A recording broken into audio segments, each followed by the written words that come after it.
Hello, this is Faithful Discourse with Chris Henry, a series of conversations at the intersection of religious faith and public life. I'm your host, Chris Henry. I heard about Diamond Harges before I met him. The truth is, I continued hearing about him over and over again.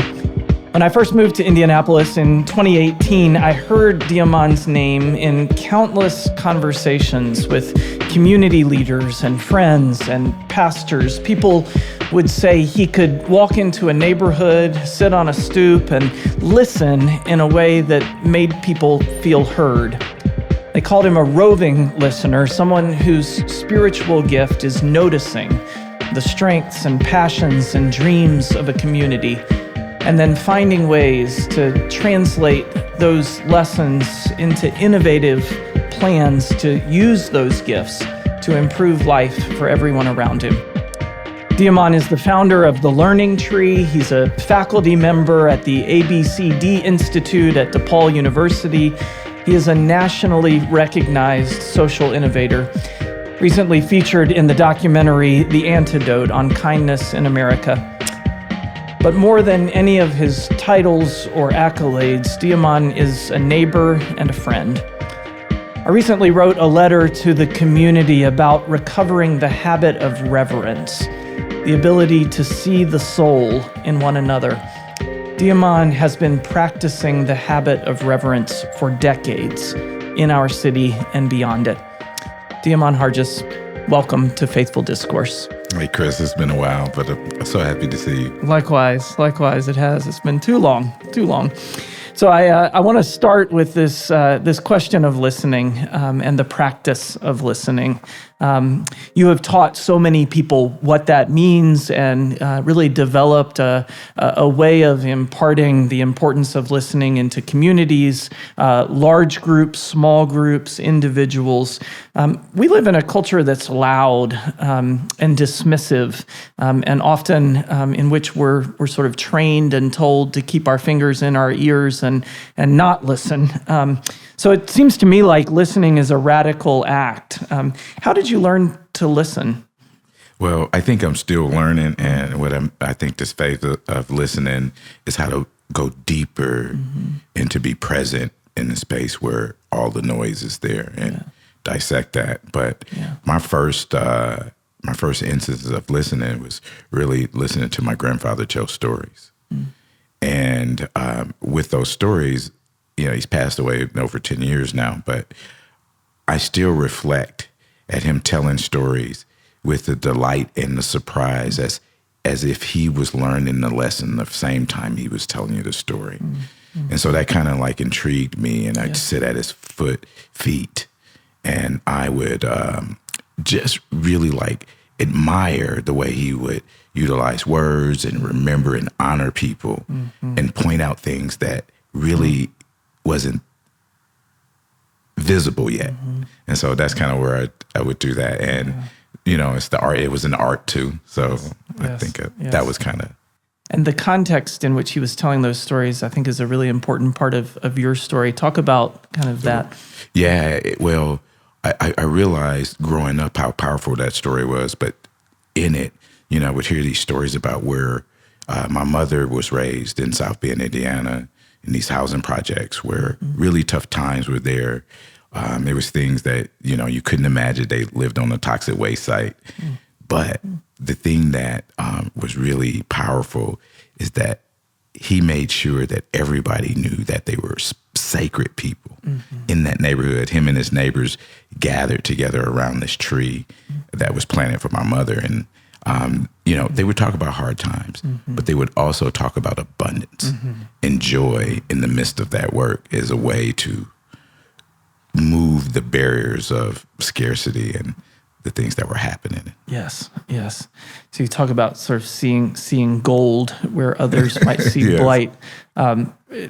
And I know abundance has become such an important part of your leadership and how you make change. Tell me about kind of your vision of abundance, your understanding of what abundance means, because it's a much broader definition than what I think most people would think of. Yeah, I've been reflecting on this the last week because I think some people give me a hard time about, well, what happens when things are bad? Mm-hmm. Well, I'm going to go back to what my grandparents, I opened up and said they lived on a toxic waste site. Mm-hmm. It was during the time of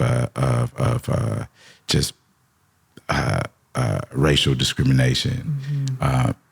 At the same time, he always reminded us like of the John 10:10 text, and he would leave that and say, life is abundant even when you don't feel like it. God is always working through you and others. And so for me, that framework, I lived by that framework, but I didn't really solidify until I met my friend Mike Mather. Mm-hmm. And he celebrated the way I would see the world. Mm-hmm. And I was like, that was the first time that I realized this was something that was bigger than just what my family was going through and what I was taught. 25 years later, now I realize that part of abundance is in relationships, seeing where things that often aren't seen, things that are invisible become visible when we start listening from this framework, right? And so you talked about all the noise that we have and putting our fingers in our ears and trying to ignore it. That's only because it comes from the frame of scarcity. And the frame of abundance means that the answers that we have, that we're searching for, is right in front of us, right? And it's there even when we don't feel like it. Yes. The listening piece is, how do you listen for that? Yes. And so it's a practice. So it's not just a thing. Right. It's something we have to work towards. Right. So you talk about the lessons learned over those 25 years. I want to rewind the clock back those 25 years because 7 years ago when I came to town and had read the book that sort of centers parts of your story that Mike wrote, I immediately reached out to him. He was a clergy colleague in the city, and I was trying to learn and meet as many people as I could. And I said, do you want to go to lunch? And he said, no, but you can come take a walk with me. Yes. And so we didn't have lunch, as I recall, or maybe we walked to lunch. But first, we walked the neighborhood around Broadway United Methodist Church. Can you tell us some of the stories or sort of the genesis of how your relationship began and where it led you? Yeah. So I'm going to go back to 2000. Yes. The story I was telling you about my grandfather, I was... someone said I should meet Mike Mather, and he was a pastor in South Bend at a tiny little church there called Broadway. And I was a little skeptical, just thinking about, I got to meet with a pastor. Does it mean I have to go do the altar call and I'm going to be blessed and baptized? But it wasn't that. And it was the first time I sat with clergy or social service agency or any helping group that started with, tell me your story. That story connected me and Mike, and one of the things that I watched him, that he listened in delight. His curiosity was there. And so we became friends after that. And my first kind of role was the roving artist. And my job was to look at the creatives around the neighborhood. Right. And the first story I remember, and I just wrote about this little piece in an article, but there were these young people that were artists, and they were tagging the church, like doing graffiti or something on there. And I'm not too much older than them. And I stopped them and I started talking to them, and I realized they didn't feel seen. And I went and told Mike, and he gave me some money, and I hired them to paint the playground equipment. And one of the things that ended up happening, I started to listen for what they were doing, and we ended up through a connection through the church, we ended up doing an exhibit on the Holocaust together. And we looked at the curator at the South Bend Regional Museum of Art, and he said, we don't know about the Holocaust.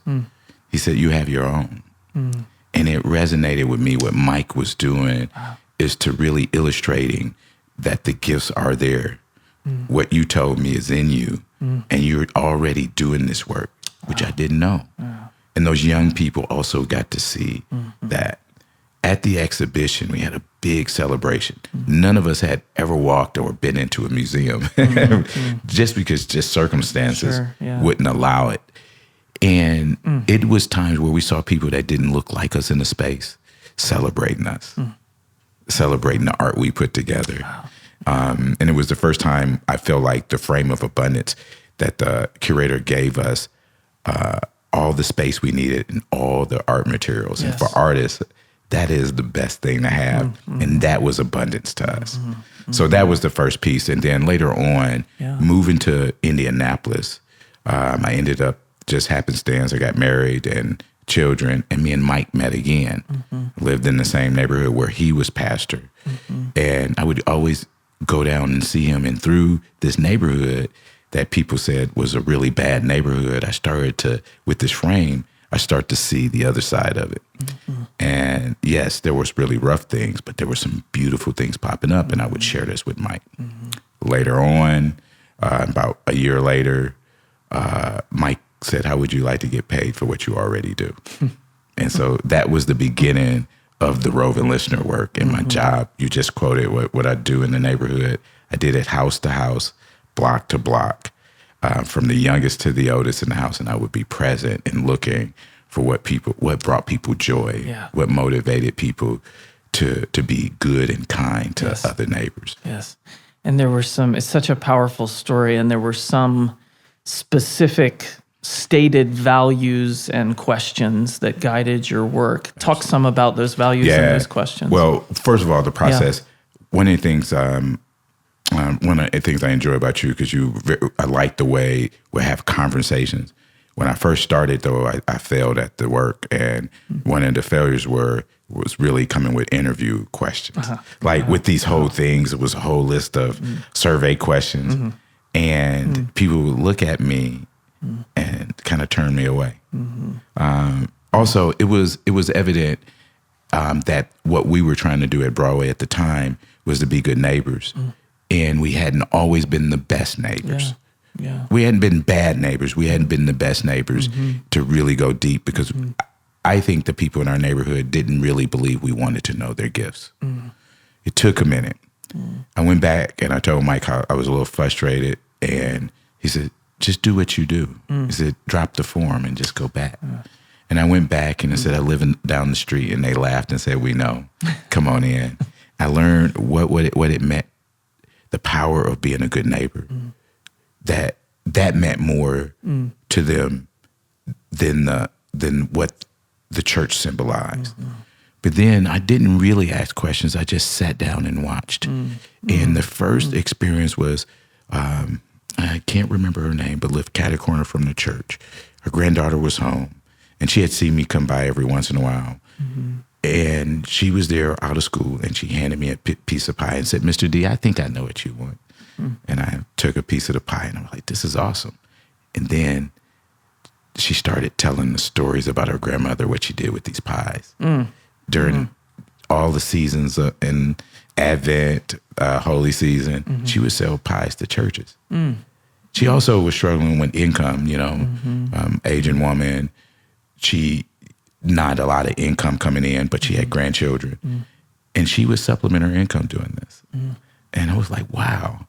And I learned, just shut up and listen and pay attention. And what I learned was to build the questions on people's body language. Start just with, what's their birth story? What brings you joy? I started was a really powerful question. Who besides God and you walks alongside you on your journey? And that meant a lot, because, when a person is feeling down, the closest two people with them are the people who walk with them. They are the answers, not me. The other one is, what can you teach someone else how to do? And a lot of times what would happen is people didn't really think about this. They were like, "I don't know." Or the partner, the husband, the wife, the child would say, "Let me show you." So I learned two things is, to be a good witness, you have to find other witnesses. And so that was really good. And you can tell people lit up. They would show you things, and then they would say, "Let me introduce you to my other neighbor." And so I learned that was really good, and just being present and paying attention to what was going on. I've had two experiences that you have led. that began with that question, what were the circumstances of your birth, or tell us about when you were born. And it's extraordinary to me. I remember the partner I had in each of those. You paired us off, and the second one, the more recent one, just that question, because the answer was not for me, but for my partner. The answer was, I was born a twin, and my twin died early in life, and I never knew my twin. And this is somebody I did not know, who we were at a gathering together that you were the leader of, and all of a sudden we were in the deepest water imaginable together, right? And so we went from being strangers to him sharing the most painful and in many ways beautiful story of his life, that he feels like he's carrying meaning and purpose and beauty for this sibling who he never got to know. And just that question that you asked and the space that you gave us to tell our stories created that. That question is a question that we all should start with, because we all have a birth story. Yeah. And the second is, I'm surprised that I love the way you opened up when you put, this is what we do and we're taught to do. It is true. And to break that, people are ready to go deep. Deep, really quick. And I'm often surprised. Yes. Well, and it also, the other thing I've experienced is the way that our defenses are broken down, so that I may come in, I'm a pastor and I'm a leader, and I'm gonna, and I'm here to impart information, and you ask a question like that, and all of a sudden I'm a helpless infant. You've taken me all the way back, and all of my defenses are gone. Probably my favorite book of the last decade was Richard Powers' book, The Overstory, and he has a line, the best arguments never change anyone's mind. The only thing that will do that is a good story. Yes. And so we're in a time where everyone's trying to change each other's minds, but we're going about it all the wrong ways, I think. And those, the question is part of a 3-part question. It's not an original question for me, but I got it from a book called Talk to Me. And an ethnographer wrote about these questions because she was retelling stories, and she wanted to know, when people were telling the truth. And she went to see a psychotherapist. And so that was one of the questions that came up. The other 2 is, have you been accused of something you didn't do? And then what was your first day of school like? Wow. And the first day of school is always really interesting too. Yes. But they hit us, right? These are things that are really personal. Most likely all of us have experienced. Right. And so we have a frame of reference. It's changed us, right? Yes. Like most Christian denominations over the last couple of decades, our denomination has struggled with debates over inclusivity and affirmation. And I was a part of a group that tried to convene conversations. And of course, we started all the wrong ways, right? Position statements and what's the best scriptural argument for your side of the debate. And, you'd have 2 essentially talking heads get up and give their arguments. And then we discovered that if you sat 2 people down and had them start with the question, have you ever felt excluded? What's an experience you've had where you didn't feel like you belonged? And immediately you've changed the space. Yes. From a debate to a testimony, from a debate to a conversation. That's right. I was thinking about, how friendship is tied to this. Like when people start to love each other or start to revere each other, it's because they heard each other's story. Yes.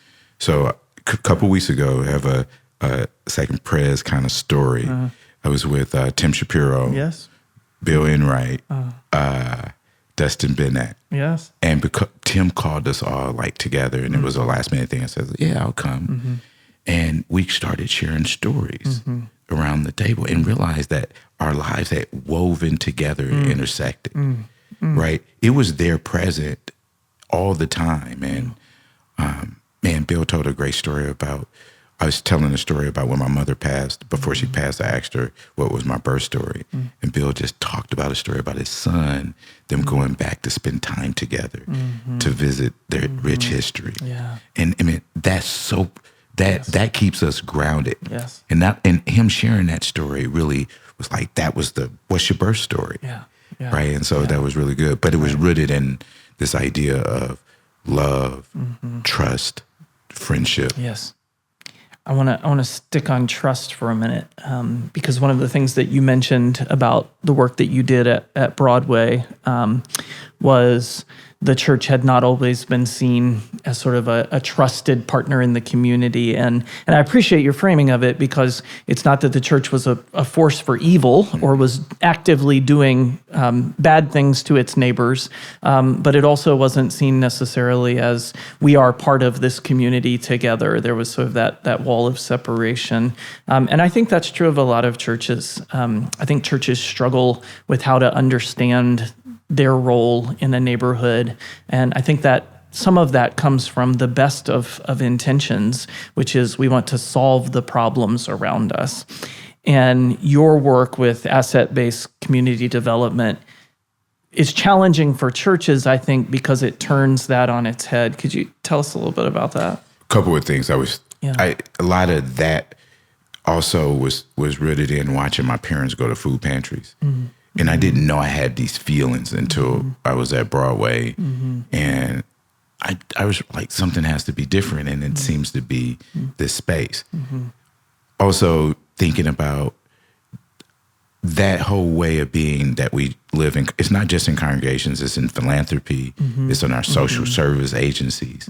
But where the church becomes important is that it is where everything kind of springs out of, because people who work in philanthropy most likely end up on Sunday at a congregation. And so everything is seeded from there. But I also say that is rooted in the congregation members don't always know their real power. They have so much more to offer.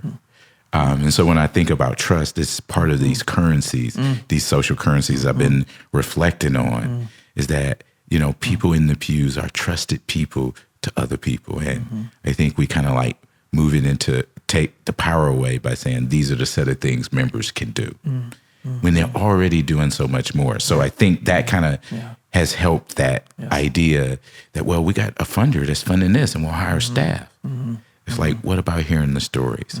Second, I think it took practice. So one of this is really, how do we create the fabric in a congregation or a social setting that people are rooted in abundance, where that we're not only the giver, but we're the receiver also.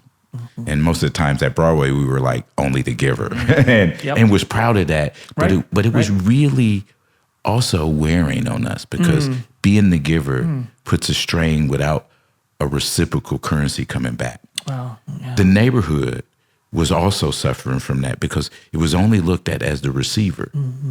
There's a lot of shame and guilt on that. And so a lot of those barriers start to break down. When I was learning about what was happening there, some really good things, stories start popping up. I think people were feeling really proud of themselves. But there were two things that I think we didn't. I look in hindsight and said there were some currency, some intangible currency that were taking place. You know, after 10 years of doing the work, time was the major currency, right? Being able to try something new, even if you wasn't really sure, if you weren't really sure that this was the thing. Yes. And then trust, right? And that happened because we didn't hold things at the congregation level in the church, but we found ways to amplify the givers in the neighborhood as well as the church. So we would not only invite people at Broadway, but other churches, our community development corporation, and then we kind of reframed the way people entered it. So this was important. Yes. When you walk into this person's house with all these folks in here, just notice that you have lots more power at the moment, at least what they perceive, than you have. Let's not bring that to the room. Your only goal is to ask discerning questions and figure out, how do you find a new friend, right? And so that made the difference, because that illustrated that the residents and the host had power just like we did. Yes. And so that created the currency of trust, right? That put people on a level playing field that they can talk honestly. Right. Birth stories were shared, first days of schools were shared, joys and gifts were shared in that. And so one of the things that you became known for was being a party planner. you put on all kinds of parties, and the stories I heard when I moved to town were Diamond's parties are like the kingdom of God, because you look around and you think, how is this person? How are these two people in the same gathering at the same time? And then you realize it's because of the work that had been done leading up to the party. And folks from every sector of society were asking to be invited to your party. Yes. Well, so the magic around that, I talked about currencies. I was learning at the time and still learning about what those currencies were. So imagination is one of the currencies that I look at. But also who wield those currencies were archetypes of a beloved community. So my work was really good, but it couldn't be amplified without other residents and members and humans that were healers. The healers were the most important folks. So people said I was the party planner. I just found the party planners. And I started noticing that every block, every pew had a party planner in it, right? Had somebody that cared enough about humans to invite them to a place to create memories. Right. It sort of reminded me how Sunday should be. It's this moment of celebration of what has happened in the world, whereas God is working. And so when I left Broadway, I started to rethink about these archetypes, and I started gathering all the healers. And we had created an organization called Learning Tree, and me and my neighbors said we needed a format like what we did at Broadway. And we asked people, would they throw parties? And then my friends would look at me and it's like, you actually very connected. Won't you bring some of your friends to these parties? And I didn't realize that they were smarter than I was. And we started doing these series of concerts, house concerts. And it was wild. That same principles we used at Broadway hosting meals, we started doing that also. And we would leave 5 to 10 minutes for somebody to tell a testimony. We would always break bread with folks. There would be music and there would be no pamphlets, no anything. It was a real party. But the cool thing we would do was we would have listeners around the room. When we see people isolated, their job was to go connect them to folks. And then they would follow up with folks after the party and see who they got connected to. Yes. I've been really exploring the work of some social scientists around what one of them calls the antisocial century, and this idea that we are, and he starts with the image in this piece. Derek Thompson is his name, and he starts with this image of going to his favorite Mexican restaurant in his neighborhood and the place where his family likes to go out to dinner and where he has lunches and things like that, and realizing that the bar in this restaurant, the bar still exists, but nobody's sitting at the bar because the bar is full of plastic bags filled with takeout containers, because no one's eating in the restaurant. Everyone's eating at home in front of their screens or by themselves. And I think perhaps more than anything else, what we're suffering from is the lack of the kinds of gatherings that you're describing, intentionally put together, but without a formal agenda and just for the purpose of sharing stories and getting to know our neighbors and the people who we share life with. A couple of years ago, our former Surgeon General, Dr. Vivek Murthy, was doing some work on the epidemic of loneliness. That's right. And he gave us a call, and he sent a team down to hang out with us. One of the things I gathered around this, it was affirming. So our team kind of helped develop the report. It was just with him and his team now. And what had happened, they focused on social isolation and loneliness, but we implored them to figure out who are the social connectors, who are throwing the parties, right? And that affirmed what we were doing in a way, knowing that we were doing, because you don't always know if this has a big impact, and looking at social scientists' work around social capital. Right. Well, 2 months ago, especially around the time I was going to film with you, Yes. I was with Dr. Murthy out in Montana with a group of community builders. And I asked him, we all walked in, and I'm one of the community builders. And I remember it was about 20 of us.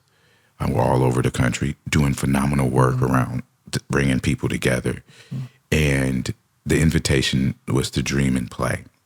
You walk in, the signs of love and joy is there. And, we give him a hard time. It's like, what's your agenda? And he said, love and joy. If we can figure out how to multiply that. We're all called the togetherness group, the togetherness practices, what he's created to figure out how to amplify that. So it is also, like you said, it is science, it's art, but more than that is just how we be good neighbors to each other. Yes.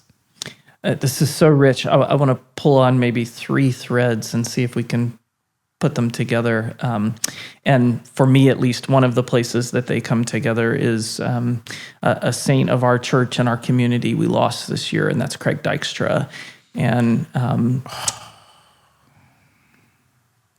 I went back and listened to a lecture he gave in 2014 for the Lake Institute, and I did not know when I pulled up that YouTube video that the lecture was going to center your story. And this was just in the last couple of weeks because I've been reflecting on Craig. Craig was longtime vice president of religion at Lilly Endowment. And the threads I want to pull on are, you said, almost like what Sunday morning could be, right? This notion of Sunday as a celebration of community. John Calvin said every Sunday is a mini Easter. We're celebrating the resurrection every Sunday, and it should look like a celebration. And that means joy, and that means love, and that means play, and that means the kinds of practices that you're describing. So that's one. The second, so kind of church. The second thread is imagination. So you said one of the currencies that you focus on is imagination. And Craig wrote about the ecclesial imagination, this idea that in the church, we are called, equipped, empowered to imagine more than what we see in front of us. So the thread of the church, the thread of the imagination. And then the third, and a real focus of Craig's work, was on practices. And you just mentioned in your work with Surgeon General Murthy the importance of practicing these values, that it's not about understanding joy and love. It's about you've got to actually roll up your sleeves and participate in community in order to do that. So would you just sort of whatever I just said? Well, so this is interesting because I just realized this. So I told you we were together with Bill, Yes. Tim, and Dustin. Yeah, sure. It was Craig that brought us together. We was actually reflecting on the work Tim was doing, that Tim is doing, and what he wants to do in retirement. But it was all based on this whole thing. So I just want to say that Craig's work is like taking over. It's still here. Yes. Because it was titled, what are the practices, right? So I thought that was interesting. We talk a lot about recipes for community engagement. Yeah. We talk about like the principles and values, but where it really comes alive is in the practice, right? And imagination comes out of that. And so I was thinking about most of the work I did. I get a lot of credit for doing the work of a roving listener, and people hold me up. But there was a series of failures that happened because of practice. But because of that, the things we talk about, the fruits of that stuff, the feel-good stories, the things that kind of seem like magic, Yes. was all about practice, meaning going deeper. When I first started, I was like, I'm trying to be a deeper listener. Like the practice is always open to going deeper into the work. So you can always be a better listener. And Craig also, one of the things I love about Craig, he would come visit Broadway every once in a while and call me and Mike to the table. And he said, this work is like farming. And so we have to find language that matches this. He said the word cultivating, and it was magical in that space. And that's how really inspiring stories are created. Based on that. So that's an interesting space. And if we can do that, one of the things that happened with us at Broadway, my favorite time at church was we had something called the Lesson for the Contemporary Church, because God didn't stop when the book went to press. So this was a space where people from in the community, the larger community, would give a testimony, not about how they've overcame something, but just living what the gospel is saying. And they didn't say this, we noticed this. And so that was one of the things, when I think about Craig, that he was he paid attention to good practices, and he figured out, how do we multiply the practice? Yes. I just love that you brought up the agricultural imagery, because so much of his, theologians, pastors, community leaders are not engineers, we're gardeners. This notion that we don't have a blueprint and a plan, and step by step we put together this, we turn it from something on a sheet of paper to something that exists in reality. We're just tending a garden. We're planting seeds. We're nurturing growth. And so that language of cultivation really speaks to me about what a church can be, should be, and ultimately what we're called to do. I never heard that YouTube that of Craig. I've never heard that before. I knew it, but I never listened to it. So now you inspired me. I will send it to you. It exists in video and written form. So a powerful. It lifts up the example of what you were doing as this notion of cultivating generosity. And I think one of the things that happens, I think the next step, after we start to practice, when do we get to celebrate it? I think Sundays is that place where we celebrate the practice. I've been here in the congregation. I'm Tyler, one of the former Lake fellows. I didn't even know he was going to preach that day about just what we were doing. But man, he would often come practice listening. He took it's serious. He takes it serious about how do we listen to others. And when I came, I really had a good time at the service. I saw Craig, and I hadn't seen him in a long time. And it was really beautiful to see a service that just celebrated goodness. I was an intern and then an associate pastor in a small, at the time struggling congregation in Atlanta when I was first starting. But the church didn't struggle for long, because we had this remarkable leader who became my mentor and just one of the wisest and most faithful souls I know, Joanna Adams. And Joanna had a way, celebration was her middle name, and she had a way of celebrating. And what she would say is, churches have to celebrate even the smallest things. And so I will never forget, this was a church that had gotten all the way down to 87 members, and big building, big facility. And she said one Sunday, she got up in the pulpit, still early in her time there, got up in the pulpit and said, well, I just wanted to share, we have new toilets in the women's restroom down the hall. So ladies, before you leave today, I want you to stop in and check out those toilets, because we've raised the money for them and we want to celebrate. The old ones were, 40 years, whatever it was, 40 years old, and we're celebrating that. Of course, there's laughter in the sanctuary, but then all of a sudden you sort of got this swell of joy, and the church, we need things that we can celebrate and that we can reflect on with a joyful spirit, and even pointing to the smallest things can make the biggest difference. That leads me to thinking about how important grief and mourning is, especially in congregational life, because things change over decades, right? And lots of times we'll have a luncheon or something like that, which is good, but we need to be intentional about celebrating that is not what's not going on anymore.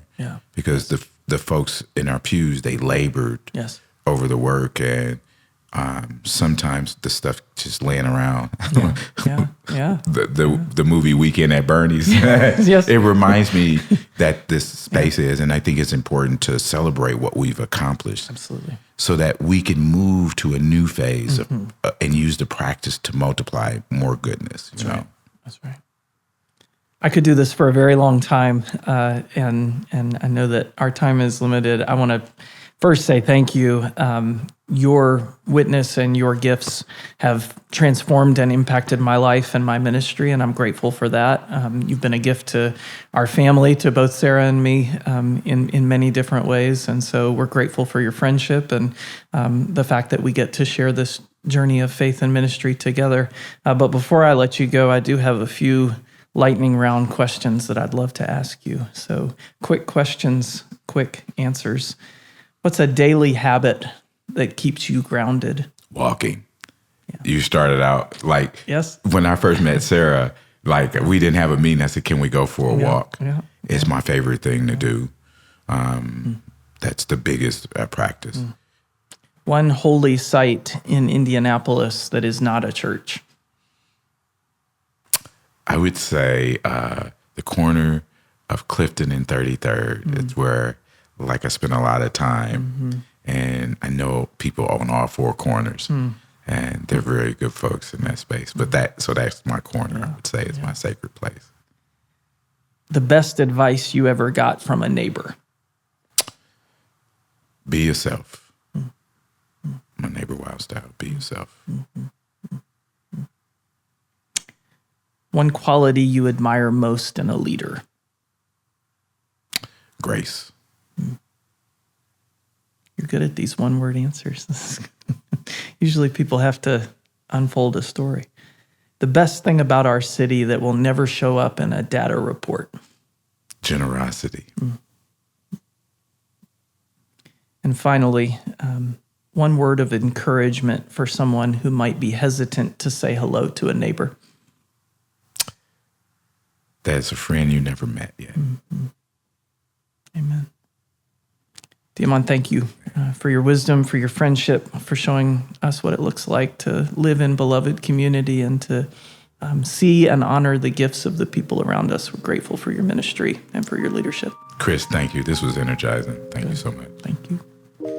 And thank you all to our listeners. If this conversation sparked something in you, I encourage you to take a walk through your own neighborhood, to learn the names of your neighbors, to simply notice the gifts that are always around you. I hope you'll join us next time for Faithful Discourse with Chris Henry as we continue to explore that intersection between religious faith and public life, that you'll share this podcast with a neighbor or a friend, that you'll like and subscribe, rate and review this podcast. And in the meantime, take care of each other until we meet again on Faithful Discourse.